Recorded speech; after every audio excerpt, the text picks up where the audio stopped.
Well, good morning. I'm glad to be with you here again today. I remember being here last year and it was all virtual, so it's nice to be able to be here in person this year and see faces. And it's much nicer to actually talk with people who respond and I can see. So I know that today many have brought a memento, a photo, or symbolic object representing someone who has died. I brought one with me as well. My mother died about 7 years ago. She had lung cancer and died in the care of hospice. In the days and months after her death, I experienced a lot of emotions, some I didn't know what to do with. I found that I would get angry when someone my age talked about doing something with their mother. I couldn't do that any longer. Or anger at someone who wasn't getting along with their mother. I would have given anything to have had my mother back and to cherish her. After the raw tears of the loss, there lingered a lot of different emotions. I kept wondering when I would be able to work through all the stages of grief and be done with it. I wondered when I would find closure. Well, several months ago, I was listening to an audiobook on grief. I can't remember what it was. I wish I could. But the author said that closure after loss is a myth. Closure after loss is a myth. One reason closure is such a persistent myth is that people with old losses don't tend to talk about them. Speaking of the dead makes people uncomfortable. They start to squirm and reach for awkward condolences. Oh, it'll get better over time, they say, which sounds comforting, but the implication that is that if it doesn't, or if your pain loops back around again, you must be doing it all wrong. There's still a stigma in our culture around admitting that we're sad. We reach instead for pain relief in all its different forms. Talking about old grief will get you labeled as stuck or otherwise maladjusted. But not talking about it doesn't mean it's not there. We live in a culture that doesn't like to experience sadness.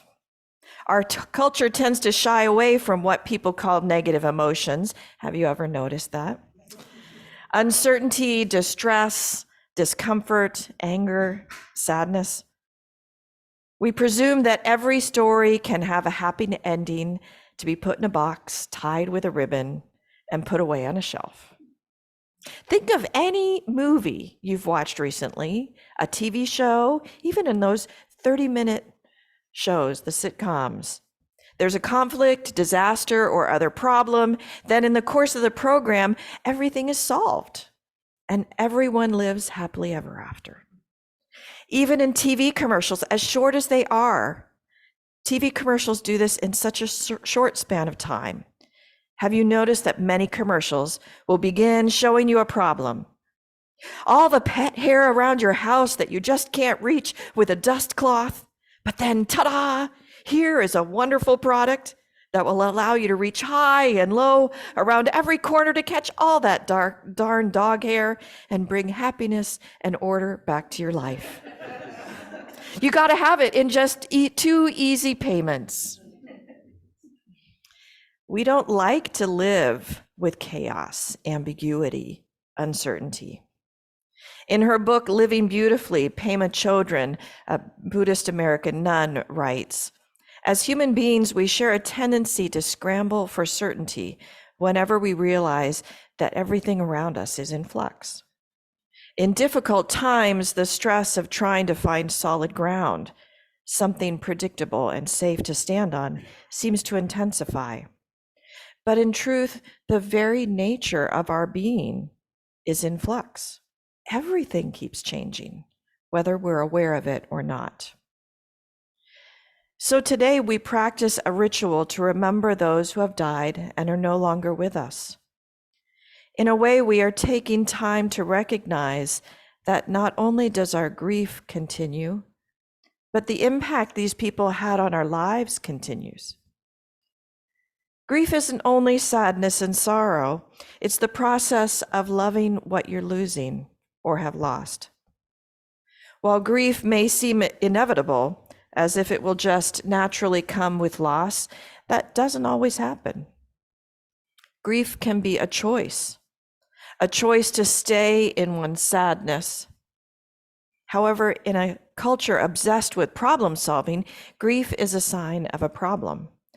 Therefore, something to fix, to get over, to get through so you can get to the other side of it, so that you can go back to things working out, to stuff getting done, and to being on top of it all. In this way of thinking, grief needs closure because it's too disruptive, too costly, too much wear and tear on your heart. What if we change our ideas of grief?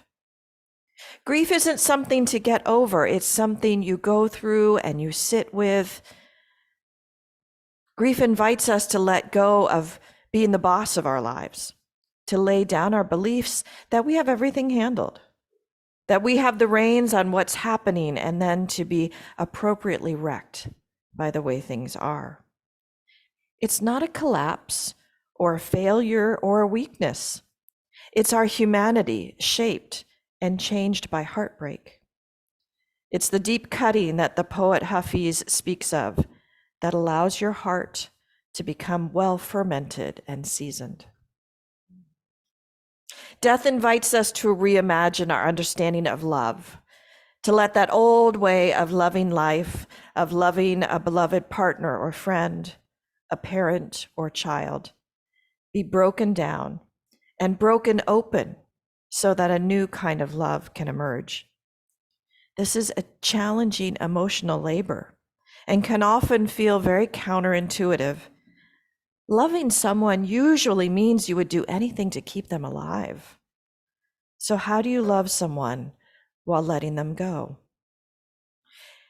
The ability to see the end of what you hold dear turns out to be the key for being able to hold on to something dear. That capacity to hold the wholeness of life, the beginning, the middle, and the end, is made possible by our willingness to grieve a life. That capacity to hold the wholeness of life is made possible by accepting the uncertainty and flux of life. Today, we practice standing in the wholeness of being, the beginning, the middle, and the end.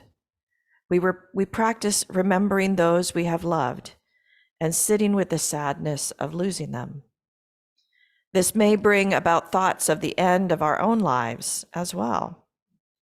What a good vantage point to evaluate what matters most in life, where we spend our time, our money, our other resources, and to ask ourselves, what have we learned from the loved ones we take time to remember today? What have we received from them that we carry with us still? And then what kind of legacy do we want to leave behind? I am always amazed by my hospice patients, and the ones who amaze me the most are those who seem to accept death as part of life. More than anything, it seems to me, it's a choice, kind of like seeing the glass half full or half empty. Is life unfair because it is coming to an end? Or are we able to see it as a wonderful journey that we have had the privilege to experience?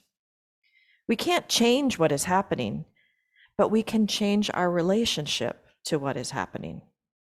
We can grasp control and choose closure, or we can open ourselves to ambiguity, to grief, and to whatever this moment brings.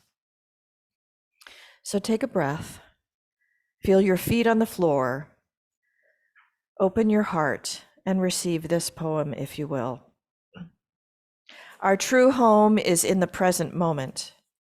To live in the present moment is a miracle. The miracle is not to walk on water. The miracle is to walk on the hospital floor in the present moment, to appreciate the peace and beauty that are available now. Peace is all around us, in the world and in nature and within us, in our bodies and spirits. Once we learn to touch this peace, we will be healed and transformed.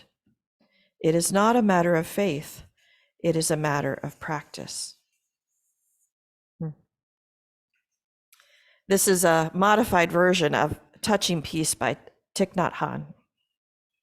Our grief is not something to close the door on or get over. Our grief sits with us and reminds us that life is precious, and the people we encounter in this life are precious. Today we practice grief and loving what we have lost. The world would have us put an end date on our grief.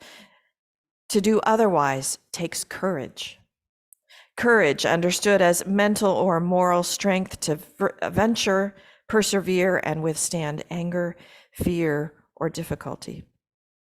It takes courage to wear a paper bag and walk away from the box our culture would put us in and to choose our own way. It takes courage to grieve, to continue to love and remember what we have lost, to continue to share stories and memories. Let us together have the courage to grieve. Thank you.